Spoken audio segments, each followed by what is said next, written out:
Habang patuloy na tumitindi ang mga eksena sa Sigabo, marami pa ring katanungan ang mga manonood tungkol sa tunay na pinagmulan, yung backstory ng mga pangunahing karakter.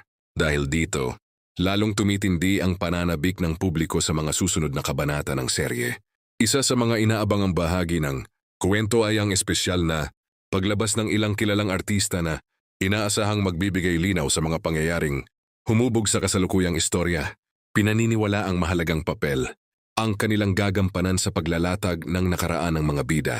Kabilang sa mga mapapanood sa espesyal na partisipasyon, sina Zanjoe Marudo, Rafael Rosel, Joem Bascon, at Christine Reyes. Bagamat hindi pa inilalantad ang buong detalye ng kanilang mga karakter, inaasahang magiging susi sila sa paglalahad ng mahahalagang pangyayari sa kwento. Dahil dito, maraming netizens ang nagbabahagi ng kani-kanilang mga teorya kung paano maiuugnay ang mga karakter ng apat na artista. Sa buhay ni Gabo at Sam, marami ang naniniwalang ang kanilang pagdating ang magpapabago sa takbo ng istorya. Patuloy namang hinihikayat ng produksyon ang mga manonood na tutukan ang bawat episode dahil unti-unti nang mabubunyag ang mga lihim na matagal nang nakatago. Sa bawat revelasyon, mas lalalim pa ang kwento at emosyon ng mga karakter.